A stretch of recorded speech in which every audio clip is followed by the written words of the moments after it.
The Holocaust by Divya and Kara. Why the Holocaust is important and relevant to today. The Holocaust was not only a bane, but a lesson.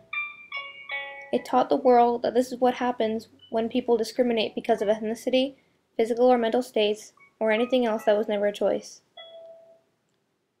It shows the toll people must take for the decision of a few. It is a lesson that shows the evil man is capable of, and the evil we are all capable of, if we let discrimination rule us. The scars left behind are a warning, a restriction that if this were to happen again, it would be an all-out war, man versus man, and that either way there will be lives lost and broken families. It shows that the bonds between families and communities helped these people escape and continue their lives. But even with the freedom they gained, no one will ever forget what happened there at the Holocaust. It is relevant today because these days we still face discrimination, but the level of cruelty has reached a low because the events of the Holocaust scarred us. It showed us how many people died, how many people went missing, how many people got hurt, and how many families went home and had to say goodbye. How the Holocaust was relevant and important to today. The reason that the Holocaust is more commonly known is because of the amount of violence and torture the people faced and the huge loss. 11 to 17 million people died. 6 million of these were Jewish, and about 1/4 of these were children under 15. Up to 270,000 were gypsies. The huge death toll the community faced brought a whole new intensity to the war, and dawned upon people that genocide and overall cruelty caused this.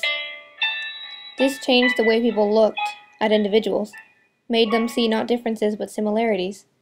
The relevance is that because we mostly let go of discrimination, we now live as equals and individuals in a whole, together. This relevance changed the way we look, making a very important event in history, and a very important event we will always remember. What can we do, and what are we already doing to stop violence? On the city level, elementary schools in Coppell participate and practice lockdowns so the kids know what to do if an emergency ever comes up. We are educated in fire drills, tornadoes, and many other disaster safety. Students are also being educated on things like the Holocaust so we can learn about genocide, discrimination, and the horrible effects that come from it. National level. Due to recent tragic events, schools across America are taking more safety precautions to ensure the safety of the other students. They are also putting more police officers in the school, and some of them are even armed. They are also taking large packs of bullets off store shelves to prevent a gun from being able to fire many bullets at once, causing them to spare a few crucial seconds. This is going to prevent more mass murders and deaths across the nation. World. Most everyone from countries all across the world are aware of the events of the Holocaust. Most of these people disagree with the actions taken during the time and are very keen on keeping them from happening again. Each country has their own army to prevent things that they believe are much too harsh from ever happening.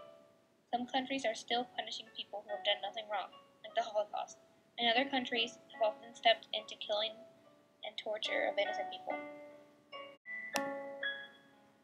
Never shall I forget that night, the first night in camp, which has turned my life into one long night, 7 times cursed and 7 times sealed. This shows how one night can affect the life, for worse. Eli says that the first night in camp was the one that turned his life around. This shows how one night can impact somebody. One word can impact somebody, one action can impact somebody. This shows how no matter how innocent an action seems, a word seems, anything seems, it will always impact somebody.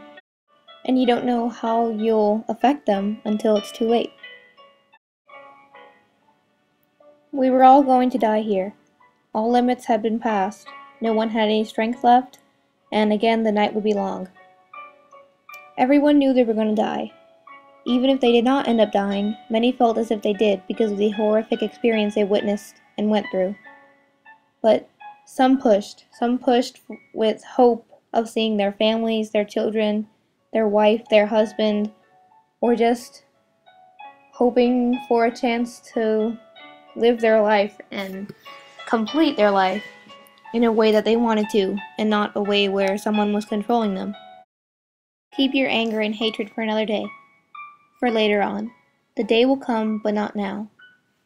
The Jews knew that if they lashed out on the soldiers or on each other, they would be met with the punishment of death. But they knew not to lash out at each other. They were a family, a community, even if they didn't know each other. They all had something in common. Not religion, but the hope to survive. The hope to live another day, to see the lights, to see their families.